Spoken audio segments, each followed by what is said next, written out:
반갑습니다. 예, 피곤하죠? 어제 보강하고. 자, 오늘 146쪽.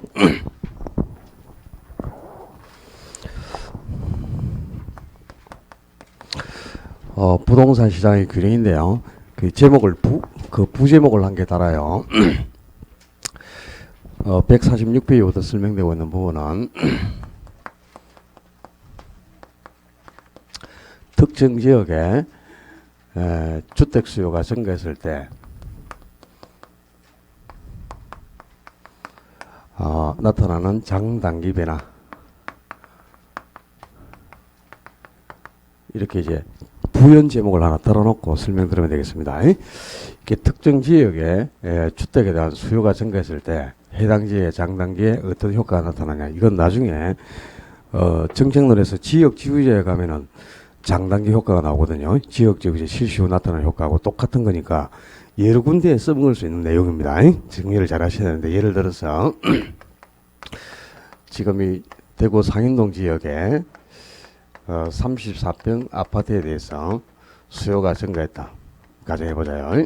100호 정도. 근데 이 주택은 수요가 증가한다 하더라도 우리 부동산에서 단기란 뭐죠?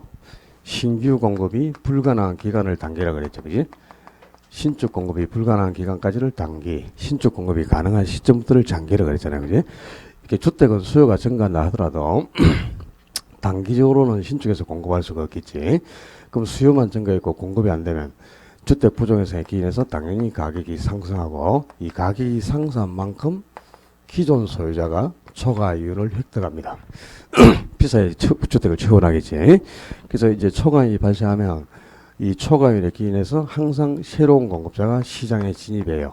초과이익을 획득할 목적으로. 즉 건설업자가 시장에 진입해서 신규 주택을 어떻게 신축 들어간다, 그런 뜻이죠. 그죠? 그럼 이제 신축 후 일정 기간이 지나면 당연히 주택이 공급되고요. 공급되는 시점부터 뭐 기간이 장기가 되는 겁니다. 이 부동산에서 장단기의 개념은 아주 중요하단 말이야. 단기란 신축 공급이 불가능한 기간까지, 그리고 신축 공급이 가능한 시점부터를 장기라고 한다 그랬죠. 장기적으로 이제 주택이 공급될 텐데, 자, 항상 건설업자가 신축 들어갔죠. 그러면 이 공급량은 생산 비용에 따라 달라질 수밖에 없겠지. 생산 비용이 종전과 똑같은 일정 불변 수준인지, 생산 비용이 종전보다 증가하는지, 생산 비용이 종전보다 감소하는지, 거기에 따라서 공급량도 달라지고 가격도 다른 수준에서 결정이 되는데요. 자, 생산비가 변화가 없다. 그렇다면 지금 이 지역에 공급해야 될 수량이 100호 아닙니까? 이제? 그러면 수요가 증가한 양만큼 종전 비용으로 똑같이 주택을 공급할 수 있기 때문에 공급도 똑같이 100호만큼이 이루어집니다. 그럼 이제 장기적으로 필요한 수량이 100호가 공급이 됐죠. 그럼 가격은 어떻게 되느냐? 이 상승했던 가격이 상승 전 상태로 원래 수준으로 항상 복귀를 해요. 필요한 수량만큼 공급이 이루어진다. 그러면 가격은 원래 수준으로 되돌아가고 장기 공급 곡선, 장기 공급 곡선의 모양도 가격이 원래 수준을 회복했기 때문에 수평선이 됩니다. 나중에 그래프 그려보면 알아요. 왜 생산비가 증가해버린다면, 자, 수요는 지금 몇 호 증가했죠? 100호 증가했지. 근데 100호를 공급해야 되지만 생산비가 종전보다 상승했기 때문에 100호만큼 공급을 할 수가 없어. 그러니까 공급되는 양은 공급이 증가하지만 100호보다 약간 부족하게 한 8, 90호 정도밖에 공급이 안 되죠. 그럼 장기로도 주택이 약간 부족하네, 그지? 1, 20호 정도 부족하니까 주택 부족 현상 때문에 가격이 조금 상승을 하고요. 가격이 상승하면 가격을 따라 이 곡선이 움직이니까 곡선도 우상향 형태의 곡선이 됩니다. 생산 비용이 감소해버리면 수요는 지금 100호 증가했지만 생산비가 하락했기 때문에 공급은 110호나 120호 정도가 이룰 수 있다는 거지. 그러니까 필요한 수량보다 공급이 더 많이 이루어져요. 그럼 이제 주택이 남아돌기 때문에 재고가 넘쳐나겠죠. 가격이 초과 공급이 발생하면 가격이 약간 하락하는 수준에서 안정이 됩니다. 그리고 가격이 하락을 하면 또 장기 공급 곡선도 가격을 따라서 우하향 형태의 곡선이 되는데요. 자, 단기적으로는 수요가 몇 호 증가했어? 100호 정도 증가했죠. 그죠? 근데 공급은 전혀 이루어지지 않았다, 공급이. 그지? 그러니까 공급이 이루어지지 않기 때문에 가격이 이 수준에서 요만큼 상승해가지고 이 가격이 상승한 만큼 기존 소유자가 초과율을 획득하는 겁니다. 단기에. 근데 이제 장기적으로는 자, 수요가 몇 호 증가했다? 100호 정도 증가했어요. 그지? 100호 증가했는데 공급도 생산비가 일정 불변이라면 공급도 필요한 수량만큼 똑같이 100호만큼이 증가합니다. 수요가 증가한 양만큼 공급도 똑같이 증가했지. 그럼 균형점이 여기서 이쪽으로 이동을 했으니까 그죠? 가격은 원래 수라고 똑같아지잖아. 그지? 이 상승했던 가격이 하락해 가지고 이 공급이 이루어지면은 공급이 이만큼 100호만큼 이루어졌죠. 그럼 가격도 하락을 해서 원래 수로 되돌아간단 말이야. 그리고 장기 공급 곡선도 여기서부터가 이제 공급이 이루어졌으니까 장기잖아요. 그죠? 그럼 장기 곡선도 가격을 따라서 움직이니까 수평선의 형태가 된다. 그런 뜻이 되겠고요. 생산비가 증가해 버린다. 그러면 자, 수요는 몇 호? 100호만큼 이루어져. 100호. 근데 공급도 공급이 증가하지만 수요가 증가한 것보다 좀 적죠. 그죠? 공급 증가가 약간 적습니다. 수요가 증가한 것보다 공급이 좀 적게 증가했죠. 그러니까 균형점이 여기서 이쪽으로 이동을 했어. 그럼 가격은 요 수준에서 요만큼 어떻게? 약간 상승해. 그리고 공급량도 이제 약간 100호만큼이 아니고 약간 부족하게 증가했죠. 그러니까 가격을 따라서 장기 공급 곡선이 이렇게 우상향하는 형태가 됩니다. 생산비가 감소를 해버리면 자 수요 100호 증가했어요. 그죠? 100호 증가했는데 공급도 증가한단 말이야. 근데 공급이 수요가 증가한 것보다 더 많이 증가하잖아. 그지? 생산비가 하락을 했으니까 공급되는 양은 훨씬 더 많아요. 수요가 증가한 것보다. 그러니까 균형점이 여기서 이쪽으로 이동을 하죠. 그럼 가격은 요 수준에서 요만큼 어떻게? 약간 하락해. 가격은. 그리고 장기 공급 곡선도 가격을 따라 움직이니까 이렇게 우하향하는 형태가 된다. 그런 뜻이지. 어려운 게 없어요. 생산 비용에 따라서 가격이 어떤 움직임을 보는가, 그리고 장기 공급 곡선의 모양이 어떤가. 원리가 똑같다. 생산비가 일정 불변이다. 그럼 가격도 원래 수준, 곡선도 수평선. 그지? 생산비가 상승하면, 생산비가 증가하면 가격도 약간 상승, 곡선도 우하향하는 곡선. 그지? 생산비가 하락하면 그지? 가격도 약간 하락, 곡선도 우하향 곡선. 이 화살표 방향이 똑같죠? 똑같잖아 지금.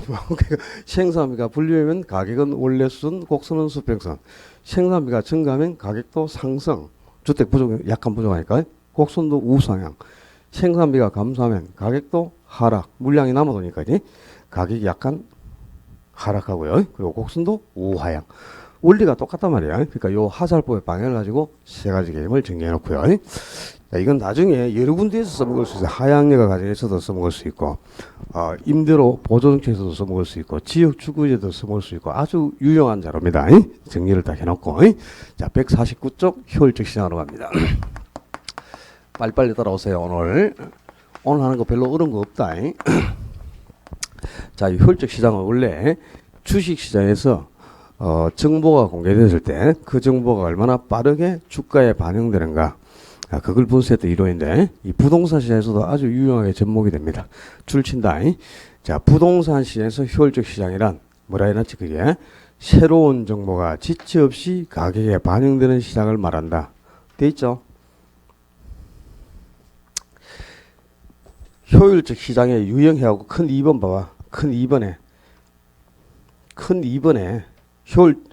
효율적 시장의 유형, 거기 보면 부동산 시장에서 효율적 시장이란 새로운 정보가 지체 없이 부동산 가격에 반영되는 시장, 그걸 효율적 시장이라 한다. 즉 정보가 공개되면 그 정보가 지체 없이 즉각적으로 부동산 가격에 반영되는 시장을 효율적 시장이라 하는데, 이 무슨 말? 자, 예를 들어서 그죠? 지금 그 대구 이 외곽 지역에 저기 그 옥포 일대가 개발 저항구로 지정됐다고 가정을 하자요.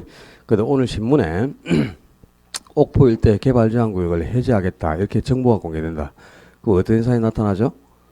그 지역의 지가가 급등을 합니다. 그게 이제 정보가 공개됐을 때 그 지역의 지가가 급등을 했다는 말은 정보가 지체 없이 가격에 반영되었다 이런 뜻입니다. 만약에 정보가 공개됐는데도 그 지역에 부동산 가격에 변화가 없다면 정보는 가격에 반영되지 않는다는 뜻이죠. 그런 시장은 효율적 시장이 아니고, 새로운 정보가 공개됐을 때 그 정보가 지체 없이, 즉 즉각적으로 부동산 가격에 반영되는 시장을 효율적 시장이라 하는데, 이 효율적 시장이 정보가 어디까지 가격에 반영되는가 그에 따라서 약성 효율적 시장, 중강성 효율적 시장, 강성 효율적 시장 세 개의 시장으로 나뉘게 됩니다. 이 세 개의 효율적 시장은 정보가 어디까지 가격에 반영되는가를 가지고 구분을 하는 거예요. 근데 정보는 과거 정보와 현재 정보와 미래 정보 세 가지 정보가 있어. 근데 이 세 가지 정보 중 어디까지 가격에 반영되어 있느냐 그에 따라서 이 시장을 세 가지로 구분하는데요. 약성 효율적 시장은 과거 정보는 가격에 반영되어 있으나 현재나 미래 정보가 아직 가격에 반영되지 않은 시장. 중강성 효율적 시장은 과거와 현재까지 정보는 가격에 반영되어 있으나 미래 정보가 아직 가격에 반영되지 않은 시장이고요. 강성 효율적 시장은 과거와 현재 정보뿐만 아니라 아직 공개되지 않은 미래의 은밀한 정보까지도 이미 가격에 다 반영된 시장입니다. 그러면 지금 0표는 이미 가격에 반영된 정보를 뜻하고 X 표시는 가격에 아직 반영되지 않은 정보죠. 그죠? 정보가 가격에 반영되었다. 그 말은요.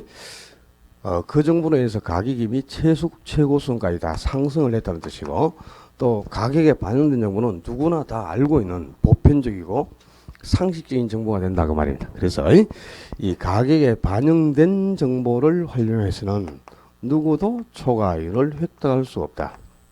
가격에 반영된 정보로는 초과이윤 획득 자체가 불가능하고요. 이렇게 가격에 반영되지 않은 정보, 요 X 표시죠, 그죠? 이런 정보가 이제 우수한 정보입니다.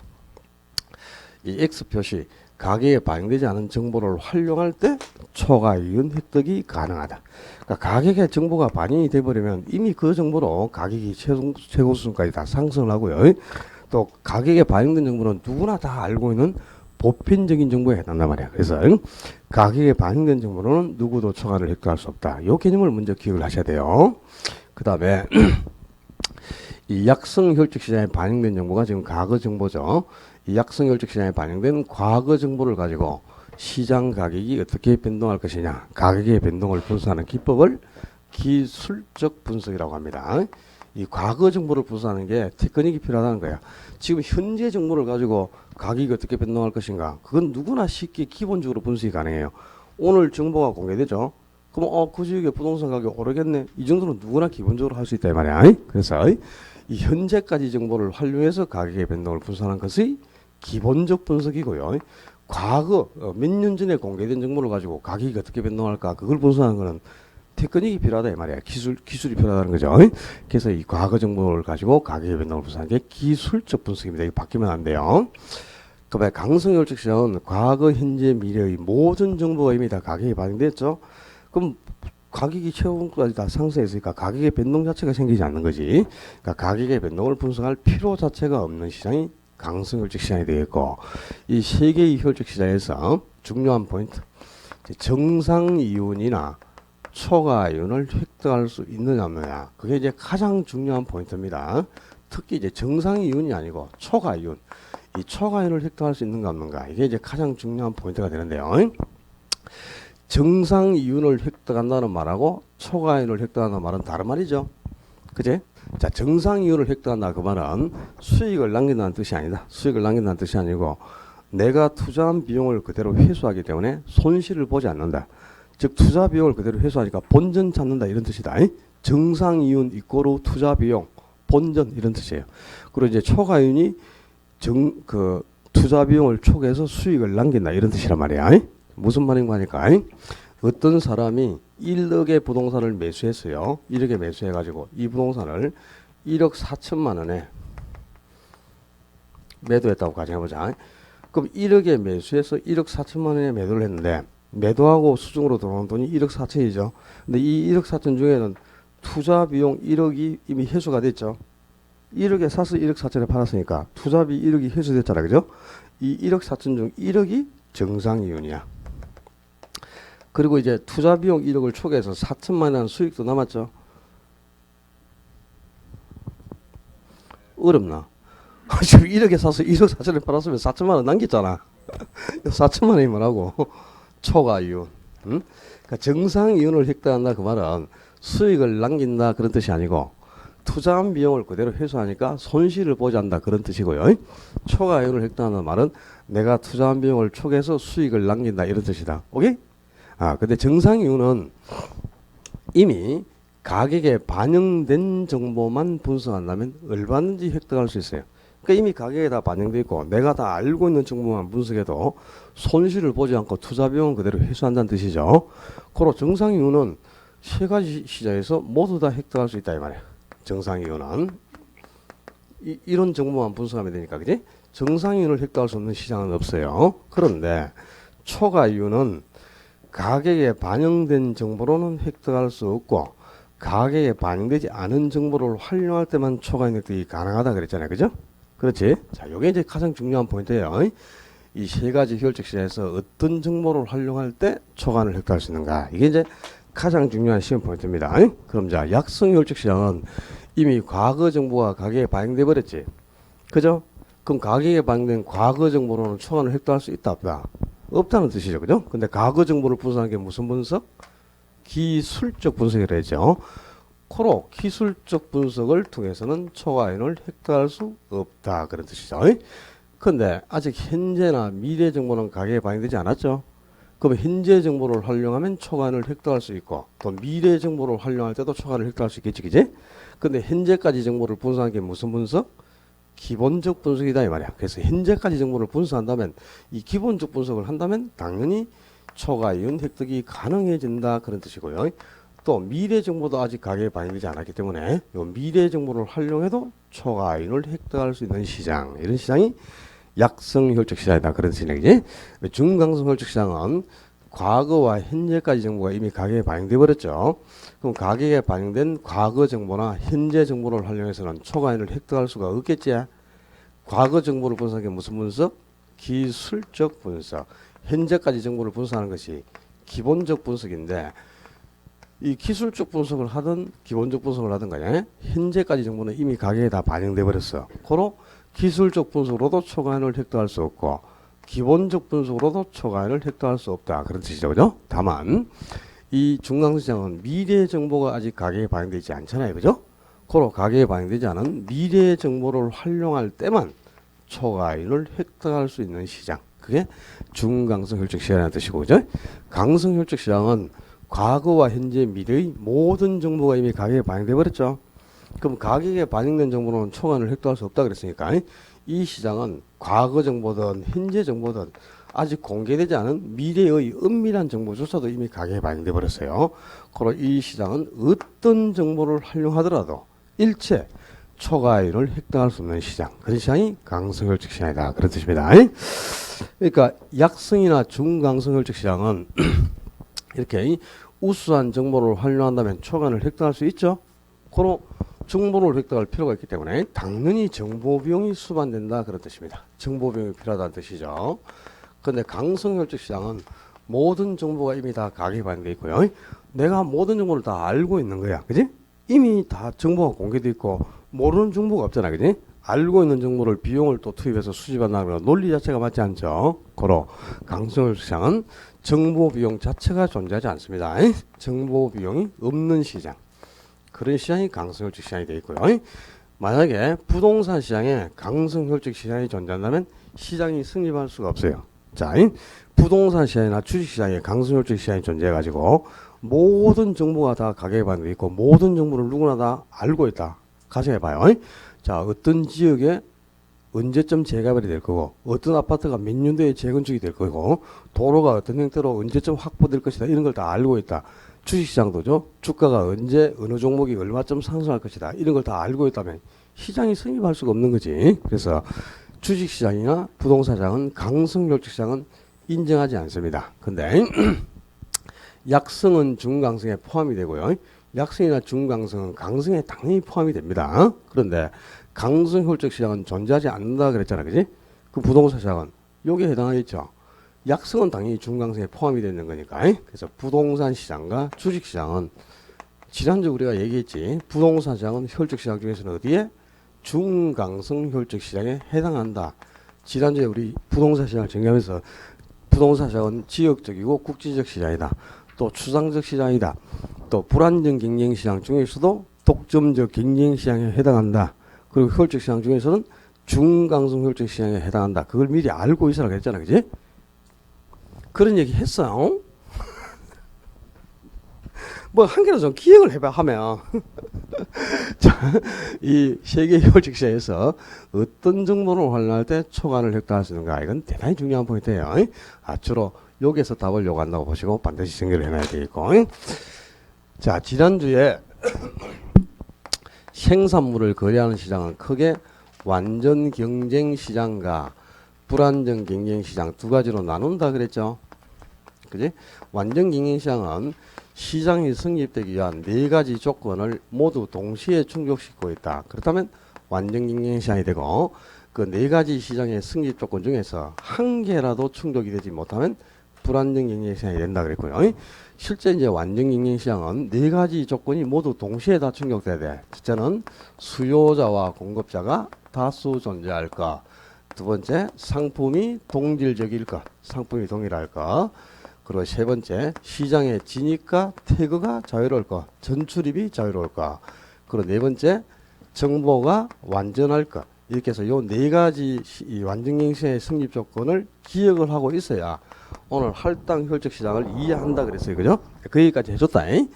그러니까 완전 경쟁 시장은 현실적으로는 존재하지 않는다. 그러니까 실제 이제 완전 경쟁 시장은 이 불안정 경쟁 시장을 설명하기 위해서 이론적으로만 가져간 시장이니까요. 우리가 알고 있는 모든 시장은 불안정 경쟁 시장에 해당한다 그랬거든. 그러면 부동산 시장은 어디에 해당한다? 당연히 불안정 경쟁 시장에 해당하죠. 그죠? 그리고 불안정 경쟁 시장에도 독점 시장이나 과점 시장이나 독점적 경쟁 시장이 있다. 지난 정리했지? 여기까지 이제 머릿속에 기억이 나야 돼. 자, 좀 전에 우리가 효율적 시장을 어떻게 정의했죠? 효율적 시장. 효율적 시장이란 새로운 정보가, 뭐가? 정보. 새로운 정보가 지체 없이 부동산 가격에 반영되는 시장. 그걸 우리가 효율적 시장이라 한다 그랬지? 그죠? 근데 그럼 할당 효율적 시장 하는 거는 뭐냐 이 말이야. 자, 교재에 이제 할당 효율적 시장 찾았나? 152쪽에 맞나? 이 할당 효율적 시장 하는 건 뭐냐 말이야. 효율적 시장이 새로운 정보가 지체 없이 부동산 가격에 반영되는 시장을 말한다 그래요. 그 효율적 시장이라는 용어 앞에 할당이라는 말이 붙었지. 할당, 다른 말로 바꾸면 배분, 나눈다 이 말이야. 배분한다. 이 할당 효율적 시장이란 정보 가치만큼 정보 비용이 투입되기 때문에요. 만약에 정보의 가치가 1,000만 원 정도가 된다면 정보 비용도 똑같이 1,000만 원을 지출한다는 겁니다. 모든 투자자가 정보 가치만큼 정보 비용을 투입해서 정보를 획득하기 때문에 누구도 초과이윤을 획득할 수 없는 시장. 그러니까 초과이윤 자체가 존재하지 않아요. 초과이윤이 0인 시장. 왜?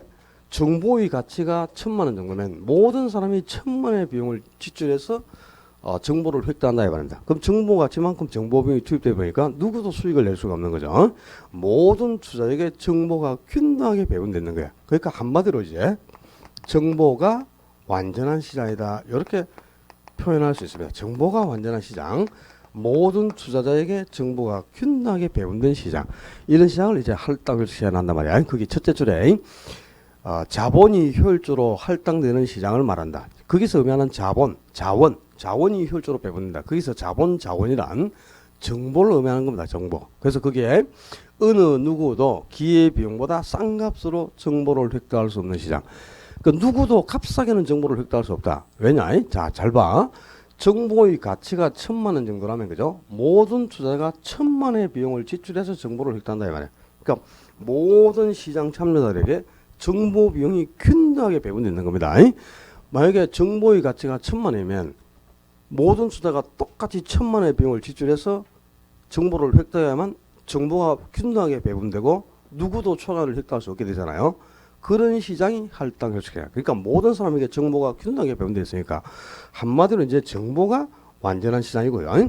그래서 어느 누구도 기회비용보다 싼 값으로 정보를 획득할 수 없다. 만약에 정보 비용이 1,000만 원 정도인데 어떤 사람은 소수의 몇몇 투자자가 300만 원의 비용을 지출해서 정보를 획득하잖아요. 그럼 그 사람은 값싸게 700만 원이나 값싸게 정보를 획득했지. 그럼 그런 사람들은 700만 원만큼 초과이윤을 획득한다 이 말이야. 초과이윤을. 그런 시장은 할당 시장이 아니다 이 말이다. 누구에게나 정보가 균등하게 배분돼서 어떤 사람도 일체 초과이율을 획득할 수 없는 시장. 그런 시장이 할당혈적 시장이에요. 근데 이 할당혈적 시장하고 그럼 부동산 시장, 이 불안정 시장인 부동산 시장과는 어떤 관계가 있는가? 자, 이게 이제 중요한 포인트다. 지금 이 교재가 좀 부실하게 정리가 돼 있어가지고요. 제가 알려드린 대로 그대로 기억하셔야 돼. 첫째, 1. 완전 경쟁 시장은 언제나 자동적으로 할당혈적 시장이 달성된다. 완전 경쟁 시장은 언제나 활동해야 됩니다. 완전 경쟁 시장이 성립하는 순간 그 시장은 반드시 할당혈적 시장이 달성됩니다. 그러나 할당혈적 시장이 언제나 완전 경쟁 시장이 되는 것은 아니다. 자, 첫째 포인트 요거부터 정리하고 두 번째, 불완전 경쟁 시장도 불완전 경쟁 시장이라 하더라도 할당혈적 시장은 될 수 있다. 없다가 아니고 있다. 이게 중요해. 그럼 부동산 시장도 당연히 할당혈적 시장 될 수 있겠죠. 그죠? 자, 첫 번째 포인트가 이거다. 완전 경쟁 시장이 성립된다. 그 완전 경쟁 시장이 성립되면 그 시장은 반드시 언제나 무조건 항상 기어이 기필코 꼭 할당혈적 시장이 달성된다 이 말입니다. 그러니까 완전 경쟁 시장은 언제나 할당혈적 시장이 됩니다. 그러나 할당혈적 시장이 언제나 완전 경쟁 시장이 되는 것은 아니다. 그러니까 할당혈적 시장은 완전 경쟁 시장이 될 수도 있고 불완전 경쟁 시장이 될 수도 있다 이 말입니다. 두 번째, 설령 불완전 경쟁 시장이라 하더라도 할당혈적 시장은 될 수 있다. 될 수 있어. 없는 게 아니고 없다 그러면 안 돼요. 있어. 왜 그런 거 한번 보자. 자, 완전 경쟁 시장이 무슨 시장이라고 했죠? 시장의 성립 조건 네 가지를 모두 다 동시에 충족시키고 있는 시장이 완전 경쟁 시장이고 요 네 가지 시장의 성립 조건 중에 한 개라도 충족이 되면 그 시장이 뭐 불완전 경쟁 시장이라고 했다. 그지? 그럼 자, 이 완전 경쟁 시장의 성립 조건 중에 1번 충족되었다. 1번이 수요 공급자도 다수 존재한다. 상품도 동결적이다. 시장의 진출입도 자유롭다. 정보도 완전해졌다. 네 가지 시장의 성립 조건이 모두 다 충족됐습니다. 무슨 시장입니까? 완전 경쟁 시장이 되겠죠. 그죠? 네 가지 조건이 모두 동시에 다 충족돼야 완전 경쟁 시장이다. 그지? 근데 할당혈적 시장은 우리가 어떻게 번역을 했지? 할당혈적 시장이란 정보가 완전한 시장 이렇게 번역을 했잖아. 그죠? 그럼 자 봐라. 완전 경쟁 시장의 성립 조건 중에서 4번 조건이 딱 충족되면은 정보가 완전해졌습니까? 4번이 정보가 완전할 거 그랬잖아요. 그지? 그럼 4번 조건이 딱 충족되면 정보가 완전한 시장이 됐지. 정보가 완전한 시장, 이게 무슨 시장?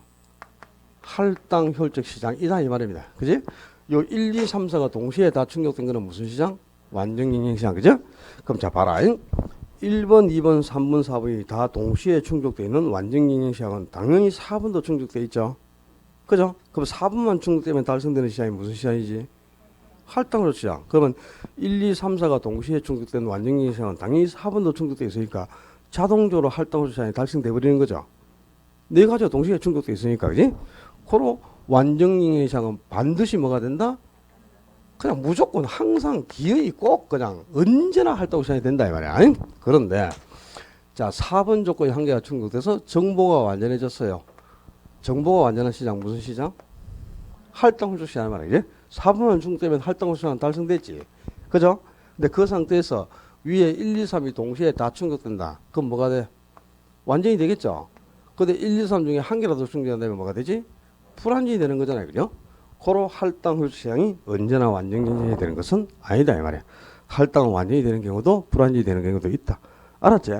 자, 완전은 언제나 할당이 된다. 그러나 할당혈적 시장이 언제나 완전 경쟁 시장이 되는 것은 아니다 이 말입니다. 첫째 포인트.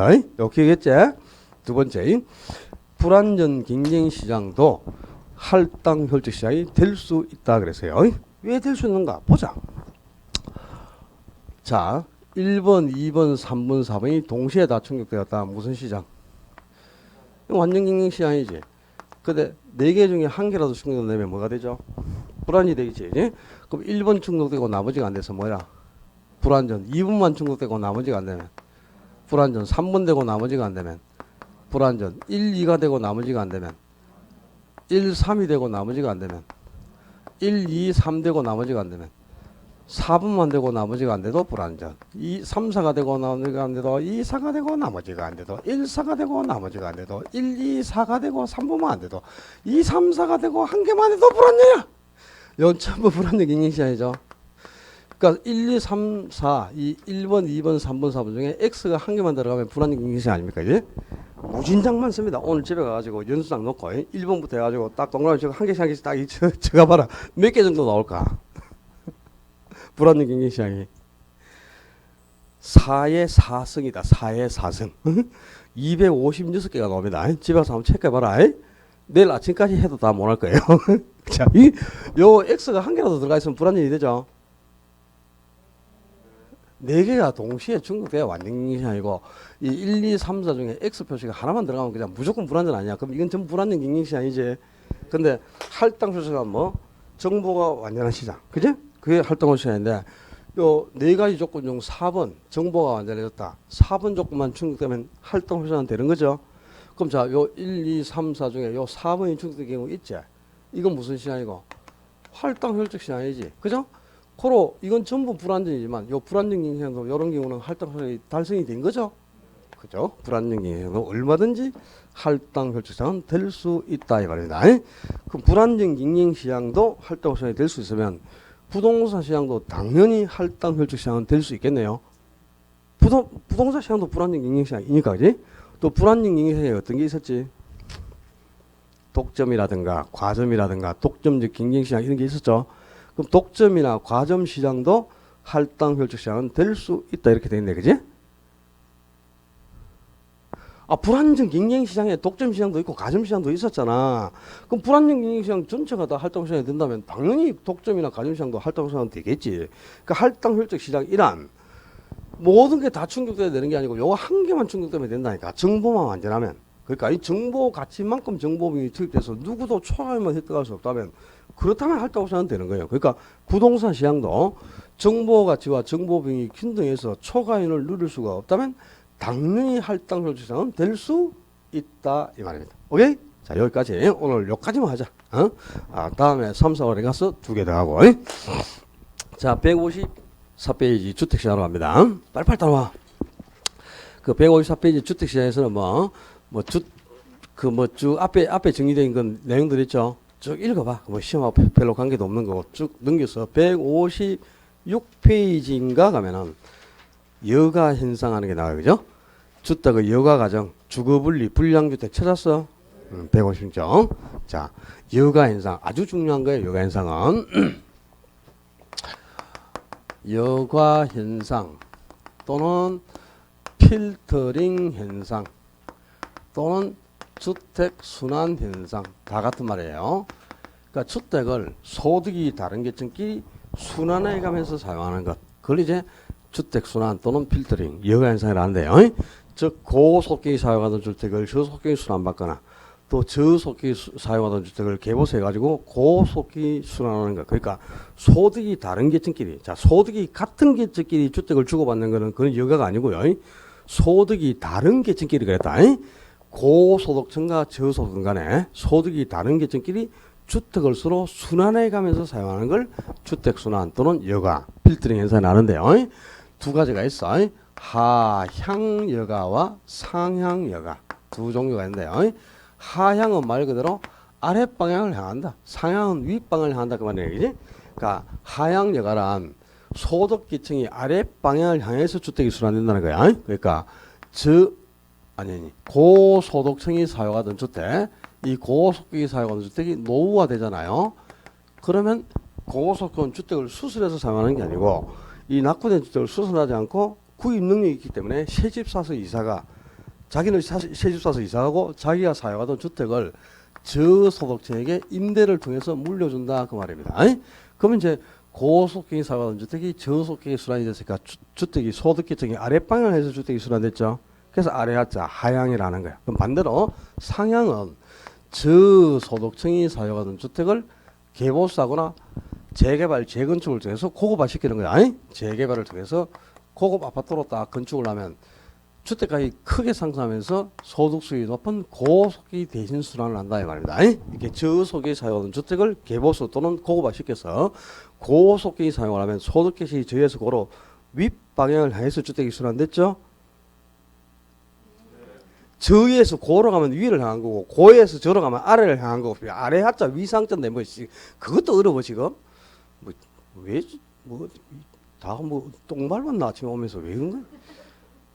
좀 쌩글쌩글 좀 우리 일주일에 내야 일주일에 한 번 보는 걸 알고 맨날 하거나 올 때마다 보니까 뭐 그죠? 별로 반가운 것도 없겠지만 그렇지만 대부분 다 선생님들을 일주일에 한 번씩 만나는데 2주에 한 번씩 보는 선생님도 있고 그죠? 좀 쌩글쌩글하게 뭐 공시법 할 때 그 공시법 선생님 별로 웃기는 선생님도 아닌데 그때도 막 웃고 막 그러더만 참 더러웠어 진짜. 에이씨.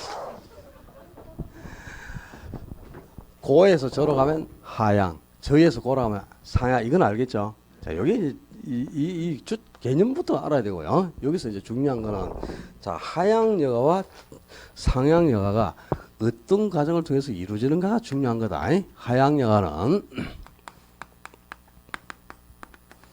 저가주택의 수요가 증가할 때 저가주택 수요가 증가해야만 발생하는 거고요. 반대로 상향 여가는 저가주택 수요가 감소할 때 나타납니다. 요게 이제 바뀌면 안 돼. 저가주택의 수요가 증가하면 뭐 하향, 저가주택에 대한 수요가 감소하면 상향이 나타난다. 요게 이제 시험 포인트예요. 시험 포인트. 자, 여가현상이 발생하기 위해서는 두 가지 전제가 필요합니다. 거기 여가현상의 기본 가정 찾았어. 주택의 하향 여가 가정해갖고 기본 가정이 있잖아 거기에. 그죠? 가정 1번 보면 주택시장은 고가주택과 저가주택 두 종류밖에 없다고 가정하는 거야. 그러니까 고속이 거주하는 고가주택과 저속이 거주하는 저가주택 두 종류밖에 없습니다. 주택은 항상 주택시장에는 두 종류의 주택만 존재한다고 가정합니다. 그게 가로 2번에 지금 1번 읽었다. 그 다음에 또 4번에 저가주택은 일정 수준 이하의 주택이다. 그러니까 저속이 거주하는 아주 수준 낮은 주택이 저가주택이란 말이에요. 그래서 이 저가주택은 정부가 저가주택이 신축을 통해서 공급되면 주관기이 개선되는 게 아니고 오히려 퇴보해버린단 말이야. 일정 수준 이하의 세방이 저가주택인데요. 저가주택이나 임대주택이나 중고주택이나 다 같은 말이야. 고속이 쓰다가 저속에 물려주는 주택을 저가주택, 중고주택, 임대주택이라 하는 거예요. 그리고 새로 건설업자가 신축에서 분양하는 주택은 고가주택 또는 신규주택 또는 분양주택이라 하는 거고 용어를 알겠어? 그래서 주택시장은 이렇게 고속이 거주하는 고가주택과 저속이 거주하는 저가주택 두 종류밖에 없어요. 근데 이 저가주택이 신축을 통해서 공급이 되면 주관기이 개선되는 게 아니고 오히려 퇴보해버린단 말이야. 그래서 정부가 주관기을 개선시킬 목적으로 저가주택에 대해서는 정책적으로 신축을 금지시키고 있어요. 그러니까 저가주택은 절대로 신축을 통해서는 공급되지 않습니다. 어떻게 공급될까? 저가주택은 고가주택은 신축을 통해서 공급이 이루어지지만 저가주택은 하향 여가를 통해서만 공급이 되는 거야. 고속이 쓰다가 임대를 줘서 물려주는 것으로 공급이 되는 거지, 그지? 신축을 통해서는 절대로 공급되지 않는다 이 말이야. 왜? 주관기을 개선시킬 목적으로 정책적으로 저가주택의 신축을 금지시키고 있기 때문이다. 그게 4번 지문에 있죠. 지금 1번, 4번 두 개를 체크해란 말이야. 그래서 주택시장은 고가주택, 저가주택 두 종류만 있다고 가정하고요. 저가주택은 정책적으로 신축이 금지되어 있다. 만약에 저가주택이 신축을 통해서 공급이 이루어진다면 하향여가 현상은 나타나지 않아요. 자, 여가 현상은 상향여가, 하향여가 두 종류가 있지만 일반적으로 우리가 여가 현상이라고 할 때는 하향여가를 의미하는 겁니다. 고속이 쓰던 걸 저속에 임대를 통해서 물려주는 것. 그 하향여가 현상을 그냥 뜻하는데요. 자, 지금부터 이제 여가 가정이 어떤 현상을 통해서 나타나고 여가 현상이 발생한 후에 주택시장이 장단기에 어떤 변화를 보이는가. 이게 전부 정리가 다 돼야 되거든. 쭉 따라와요.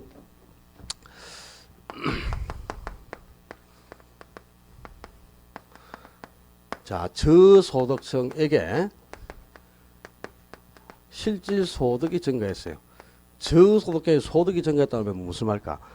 뭐 저소득층이 급여가 늘어나서 월급을 많이 받는다. 그럼 소득이 늘어나겠죠? 그런 뜻 절대 아닙니다. 그런 뜻이 아니고 저소득층에게 소득이 증가했단 말은 정부가 저소득층에게 주택 보조금을 지급했다 그런 뜻이야. 그 보조금을 지급받은 금액만큼 실질 소득이 상승하는 겁니다. 이렇게 해서 이제 저소득의 소득이 증가하게 되면 이 보조금 받은 돈으로 세방 구하러 가겠죠. 그죠? 세방 구하러 한다. 저소득이 구입하는 주택이 무슨 주택? 저가주택.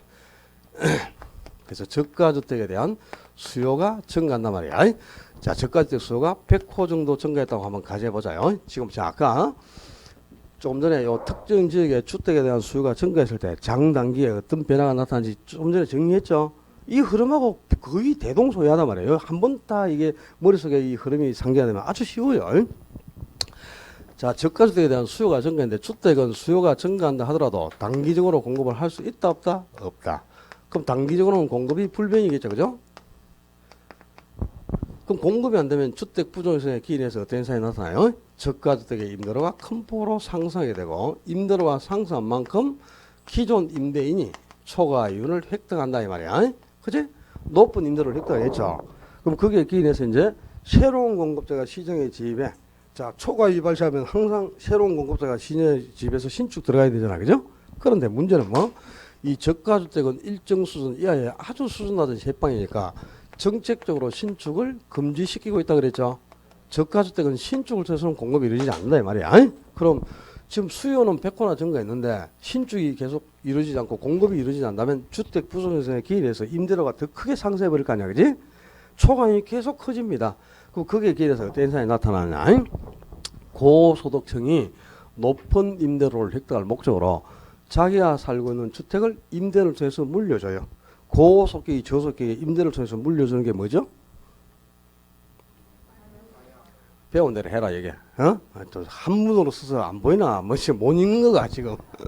뭐 하향여가 발생. 그래서 이 하향여가가 저가주택 수요가 증가한 양만큼 계속됩니다. 그래서 이 하향여가는 저가주택 수요가 증가한 100호만큼 계속돼 가지고 초과이익이 완전히 소멸될 때까지 하향여가가 계속 발생하는 거예요. 그렇게 해서 이제 하향여가를 통해서 저가주택이 필요한 수량 100호만큼이 공급이 이루어져요. 그럼 자, 장기적으로 볼 때 저가주택은 공급량이 어떻게 했죠? 증가했잖아. 증가. 왜? 하향여가를 뺏고 받았잖아. 지금 고가주택 시장에서 100호만큼 하향여가를 받았으니까 전체적으로 저가주택의 양은 하향여가 받은 양만큼 100호만큼이 증가했죠. 증가했잖아. 그지? 그럼 이 저가주택이 필요한 수량만큼 100호만큼 증가했으니까 요 상세했던 임대료가 어떻게 된다고? 원래 순으로 되돌아간다 이 말이야. 원래 순으로 항상. 자, 봐봐라. 수요가 증가한 양만큼 공급이 똑같이 이루어지잖아. 그죠? 그럼 항상 가격은 원래 순으로 되돌아간다니까. 언제나 필요한 수량만큼 공급이 채워지면 상승했던 가격이 점차 하락해서 상승 전 상태로 되돌아간단 말이야. 이 개념을 항상 알아야 돼 이걸. 그럼 지금 필요한 수량만큼 공급이 이루어졌으므로 저가주택의 임대료는 어떻게 된다? 원래 순으로 되돌아간단 말이야. 원래 순으로. 원래 상승 전 상태로 되돌아가서 저가주택 시장은 안정을 찾게 된다 이 말입니다. 그런데 이제 여기서 고가주택 시장을 한번 분석해 보는 거야. 고가주택 시장을 보면 고가주택은 하향여가를 100호를 시켜줘 버렸죠. 그 원래 고가주택이 1000호가 있다가 하향여가를 100호 시켜주면 900호로 줄어버리죠. 그죠? 하향여가 시켜주는 만큼 고가주택의 공급량은 어떻게 된다? 감소한다 이 말이야. 그지? 요 고가주택의 공급량이 감소했지. 얼마만큼? 하향여가 시켜준 양만큼 100호만큼. 그지? 그럼 고가주택도 단기적으로 100호 정도 부족하니까 당연히 고가주택의 가격이 상승하겠죠. 그래서 가격이 상승해서 이 가격 상승만큼 초과이익이 발생하면은 또 초과이윤에 기인해서 어떻게 한다? 새로운 공급자가 시장에 진입한다고. 즉 건설업자가 고가주택 신축 들어간다 이 말입니다. 자, 저가주택은 저소득이 거주하는 일정 수준 이하의 아주 품질 낮은 주택이니까 주거환경을 개선시킬 목적으로 정책적으로 신축을 금지시키고 있다 그랬죠. 근데 고가주택은 신축을 금지시킬 이유가 없이 품질 좋은 고급주택이니까 이 고가주택이 많이 공급될수록 주택의 질적 수익이 상승하는 거잖아요. 그지? 그래서 이거는 신축이 금지될 이유가 없으니까 활발하게 이제 신축을 통해서 공급이 이루어지는데요. 자, 아까 저기서 한 거 신축 들어가면 항상 그 건설업자의 생산 비용에 따라서 공급량이 달라진다 그랬지. 생산 비용이 종전과 똑같은 일정 불변인지 생산 비용이 종전보다 증가하는지 생산 비용이 종전보다 감소하는지에 따라서 공급량도 달라지고 고가주택의 가격도 다른 수준에서 결정이 되는데 자, 지금 고가주택이 몇 호가 필요하죠? 백호, 그렇지. 여가를 백호시켜줬잖아, 그죠? 카타라비야. 응? 그러니까 하향여가 시켜준 양만큼 공급을 해야 되겠지, 그지? 그런데 생산비가 변화가 없고 종료하고 똑같은 비용으로 주택을 공급한다면 여가 시켜준 양만큼 신축을 돼서 공급도 똑같이 이루어진다 이 말입니다, 그지? 그러면 이 상세된 가격이 어떻게 되겠어? 당연히 원래 수도로 되돌아가겠죠. 필요한 수만큼 신축을 돼서 공급이 이루어졌으니까, 그지? 그럼 가격은 원래 수도로 복귀를 해요. 근데 건설업자의 생산비가 종전보다 증가해버리면 하향 여가를 100%를 시켜줬지만 공급은 100%만큼 할 수가 없어.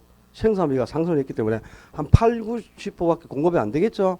그럼 장기적으로도 고가주택이 약 1, 20% 부족하잖아요, 그죠? 그럼 어떻게 된다? 10%, 20% 모자라면 구매 경쟁을 하니까 가격이 약간 상승을 하겠네, 그지? 저기 앞에 한가하고 똑같다니까. 그다음에 생산비가 감소해버리면 하향여가를 100호를 시켜줘서 100호를 공급해야 되지만 생산비가 하락했으니까 물량을 더 많이 공급할 수 있잖아요. 110호, 120호가 만들어져 나와. 그럼 공급된 양이 필요한 사람보다 더 많이 이뤘으므로 초과 공급이 발생했죠. 그럼 가격은 약간 하락한 수에서 주택시장이 안정을 찾게 된다. 그런 뜻이에요. 자, 여가 현상이 어떤 과정을 통해서 나타나고 여가 후 주택시장이 장단기에 어떤 변화를 보이는가를 정리했는데 다 몰라도 상관없어. 시험에 나오는 건 한 개밖에 없어. 잘 들어요. 그러니까 뭐 이거 굳이 설명을 안 하면 안 되니까 저 내보고 모른다까 봐 내가 설명해 주는 거야. 근데 시험 포인트만 알면 되는 거야. 알았죠? 잘 봐라. 저가 저소득층의 소득의 증가로, 저소득계의 소득의 증가로 인해 저가주택 수요가 뭐했다? 증가했죠. 저가주택 수요가 증가하니까 무슨 여가가 발생했어? 하향 여가가 발생했지. 하향 여가는 저가주택의 수요가 뭐 할 때? 증가할 때 나타난다 이 말입니다. 그지? 그런데 저소득층이 보증을 받아가지고 저가주택을 구입하러 가지 않고 고가주택을 구입하러 갈 수 있죠. 고가주택 사러 가, 그지? 그럴 수 있어. 그러면 고가주택 수요는 증가하지만 저가주택 수요는 감소해버리겠죠. 저소득이 저가주택을 사러 가지 않으면 그 셋방 얻으러 가지 않으면 저가주택을 얻을 사람이 없는 거야, 그지? 그래서 보증을 받은 돈으로 고가주택을 구입하러 가버리면 저가주택 수요는 감소하게 됩니다. 당연히 그렇게 돼 있죠? 그럼 결국 그 저가주택은 이용자가 없게 되니까 철거되고 그 자리에 재건축을 통해서 고급 아파트가 딱 들어서는 거야. 그러면 주택가격이 크게 상승하니까 고속이 이제 대신 순환을 받아요. 그럼 저가주택을 개보수해서 재건축을 통해 고급화 시키니까 고속이 순환 받는다. 이건 무슨 여가? 상향여가란 말이야. 상향여가.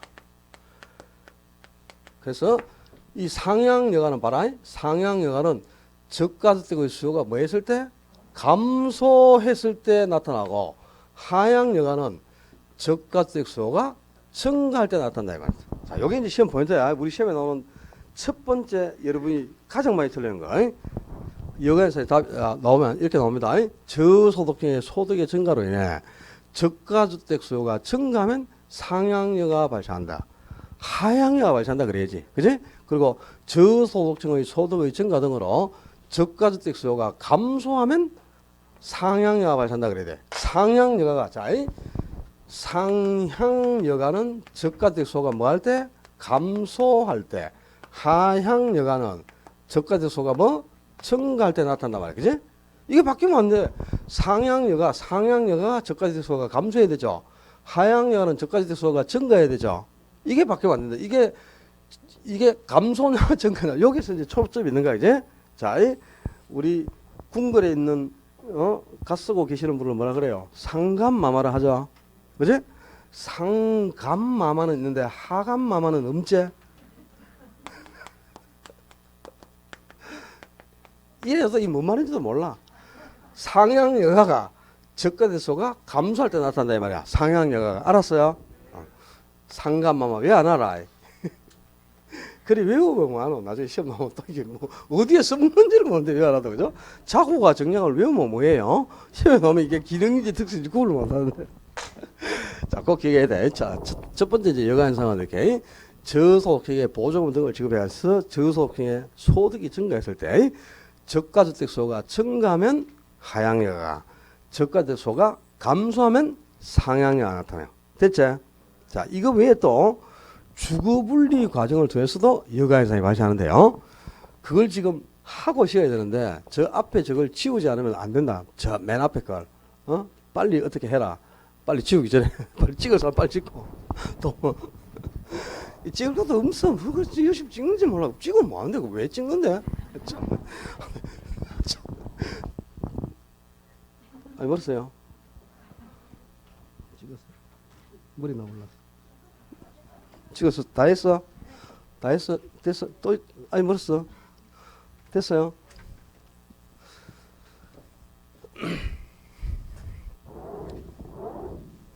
자, 주거 분리와 여가작용.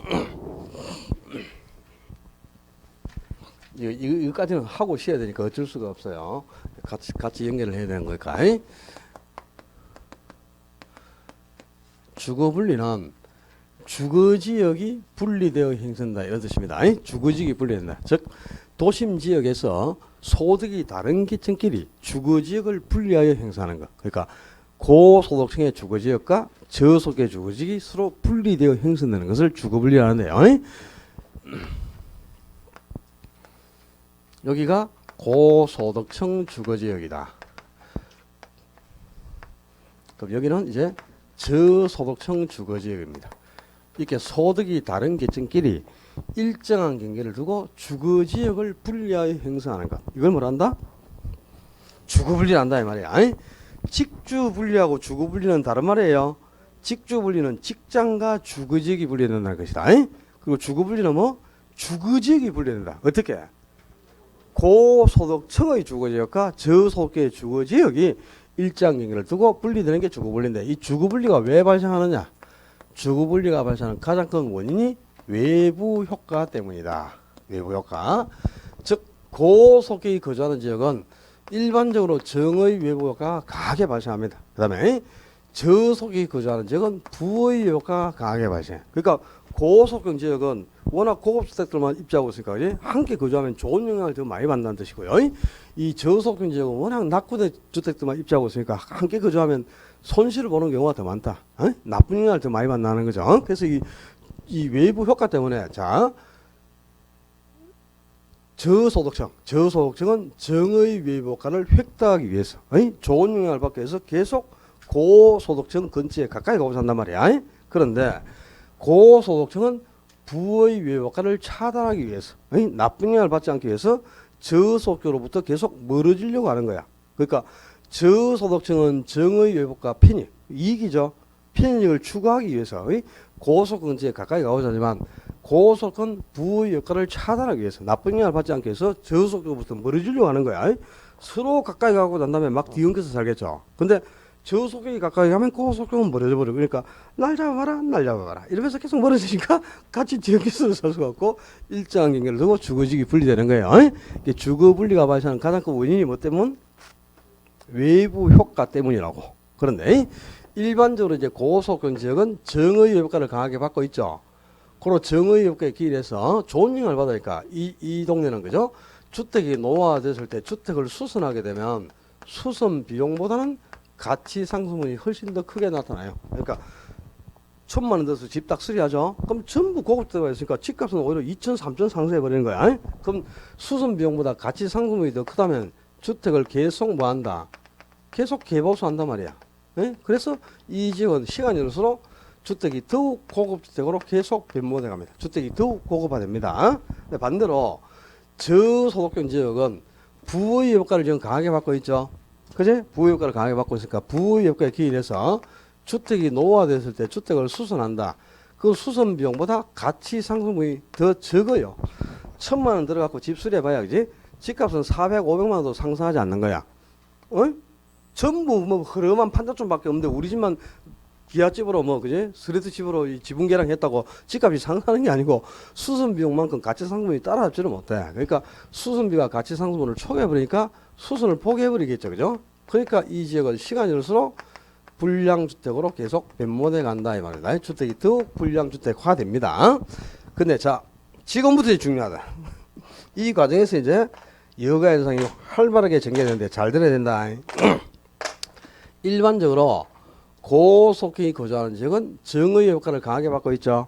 그런데 이 고소득 지역에서 저소득층의 경계에 근접해 오면 올수록, 저소득의 경계에 근접해 올수록 정의 왜곡과보다는 부의 효과를 더 강하게 받는다 이 말입니다. 그래서 이 저소득층의 경계에 인접하고 있는 이 고소득층의 일부 이 지역은 워낙 저소득 경계에 가까이 있잖아, 그죠? 그러니까 좋은 영향보다 나쁜 영향을 더 많이 받아. 그래서 요 지역에서 거래된 주택이 한 3억 수준의 거래가 된다면요, 여기는 2억 5, 6천 정도밖에 거래가 안 돼. 그러니까 주택이 원래 수보다 더 낮은 순으로 할인되어 거래가 이루어진다 이 말이야. 나쁜 영향을 받고 있으니까. 그리고 요 지역은 부의협계 기일해 가지고 주택이 노후화됐을 때 주택을 수선하게 되면 수선 비용이 가치 상승분을 초과해 버려요. 그럼 수선비가 가치 상승보다 더 크다? 1,000만 원 들여서 집 수리해봐야 집값이 600, 700만 원밖에 상승하지 않으면 수선할 이유가 없겠죠. 고속은 수선을 하지 않고 어떻게 하느냐? 새집 사서 이사가. 그리고 자기가 쓰던 주택을 저소득에 임대를 통해서 물려줘. 무슨 여가? 하향여가가 발생한다 이 말입니다. 반대로 저소득층 지역은 부의 효과를 강하게 받고 있어요. 부의 효과를 강하게 받고 있는데 이 저소득 지역에서 고소득층의 경계에 근접해 가면 갈수록, 고소득의 경계에 근접해 갈수록 부의 효과보다는 정의 효과를 더 강하게 받아. 그래서 이 고소득층과 인접하고 있는 저소득층의 일부의 지역은 워낙 고소득 근처에 가까이 있으니까 좋은 영향을 더 많이 받는 거예요, 그죠? 그래서 요 지역만큼은, 여기만큼은 여기서 거래되는 주택이 3천만 원 수준에 거래되면 여기는 그죠? 3,500, 4천 정도로 할증료가 붙어서 주택이 거래가 된다 이 말이에요. 더 높은 수준으로 정의 효과를 받고 있으니까, 그지? 그리고 정의 효과에 기인해서 여기는 좋은 영향을 받고 있으니까 주택을 수선하게 되면 수선 비용보다는 가치 상승분이 훨씬 더 크게 나타나요. 가치 상승분이 더 크단 말이에요. 1,000만 원 넣어서 집 수리한다. 집값이 1,500, 1,600, 2,000 상승하는 거예요. 그럼 주택을 계속 개보수하겠죠.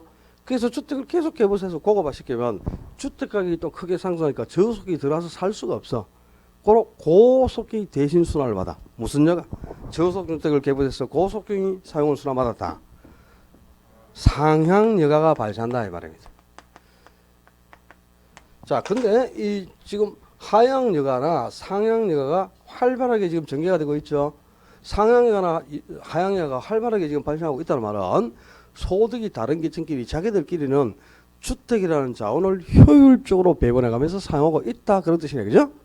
주택을 지금 효율적으로 배분해가잖아. 고소득은 주택이 노후화되면 수선하고 저소득에 물려주고, 또 저소득 주택이 낙후되면 그걸 완전히 개보수하거나 설계해서 재건축을 해서 고급화시켜서 고소득이 사용할 수 있도록 만들어주잖아, 그죠? 그럼 자기들끼리는 주택이라는 자원을 효율적으로 배분하고 있죠.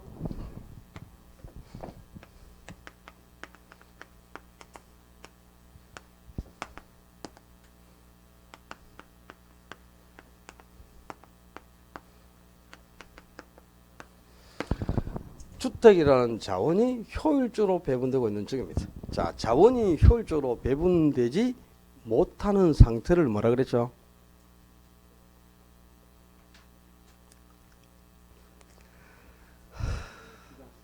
그렇습니다. 그렇습니다. 야, 진짜 1월 달에 오셔가지고 지금 답을 하는데 지금 11월 달부터 한 사람들 지금 뭐 하는 거지 도대체. 우리 수요 공급이라서 몇 페이지, 80, 몇 페이지, 83페이지가 뭐 해봐라. 수요 공급이로 해서 몇 페이지가 모르겠다. 시장 균형 나오는 게 몇 페이지지? 그거 더 지나야 돼. 모르겠다. 뭐 하여튼 뭐 103페이지 뭐 페이지인지 뭐 몇 페이지를 모르겠다. 그 시장 균형 나오는 게 있네 여기.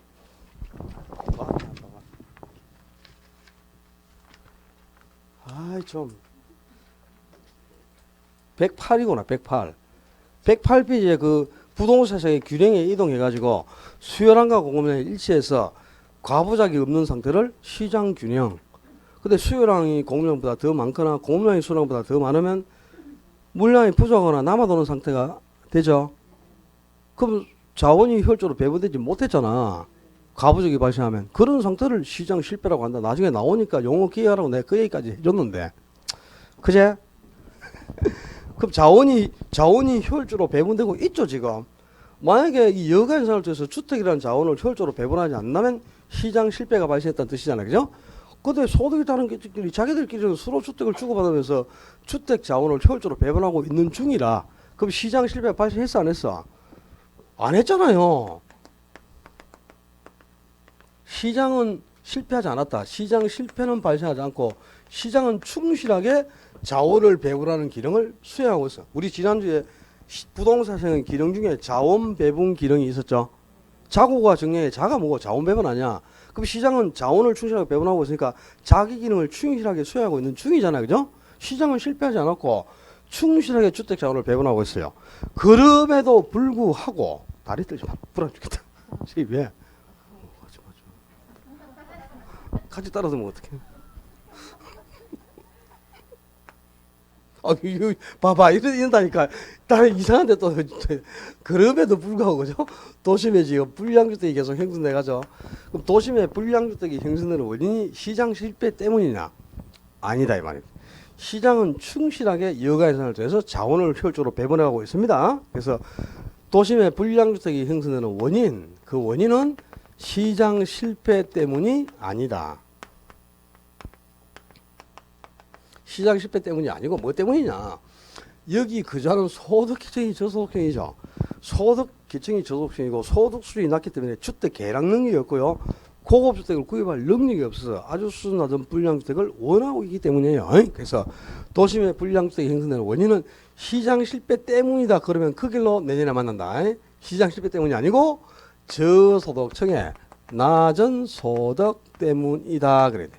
무조건 낮은 소득 때문. 소득이 낮으면서 기인하는 게 불량주택 문제다. 그런 뜻이에요. 자, 여기서도 시험에 나오는 초점이 있어요. 잘 봐. 잘 들어. 저소득층의 일부 지역. 여기다. 저소득층의 일부 지역은 이렇게 나오거든, 시험이. 고소득층과 인접한 저소득층의 일부 지역은 주택이 할인되어 거래가 되고, 저소득층과 인접한 고소득층의 일부 지역은 주택이 할증되어 거래된다. 바뀌었죠, 지금? 할증이 뭐고 할인이 뭔지 알지? 그죠? 이 바뀌면 안 된다. 또, 잘 봐. 보라고. 주목하라고, 여기. 고소득층의 일부 지역에서, 고소득층의 일부 지역에서 수선 비용보다 가치 상승분이 더 적다. 즉, 수선 비용이 가치 상승분을 초과하면 상향여가 발생한다. 그런 소리 하면 안 돼. 하향여가. 하향여가는 가치 상승보다 뭐가 커야? 수선 비용이 더 클 때 나타나고, 저소득층의 일부 지역에서, 저소득층 일부 지역에서 수선 비용보다 가치 상승분이 더 크다. 이 가치 상승분이 더 크다면 상향여가 나타나요. 그러니까 상향여가는 항상 가치 상승분이 더 커야 주택을 개부세에서 고급화 시켜요. 그래야 고속이 들어가니까 상향여가 되는 거고, 하향여가는 수선비가 더 크면 수선 안 하고 새집 사서 이사가고 세 준다니까. 고속형은 알았어요. 그 다음에 잘 들어. 여가인상이 뭐라 그랬어? 소득이 다른 계층끼리 주택을 주고받는 거라 그랬죠. 그럼 자, 고소득층 지역에서 상향여가 나타난다. OX.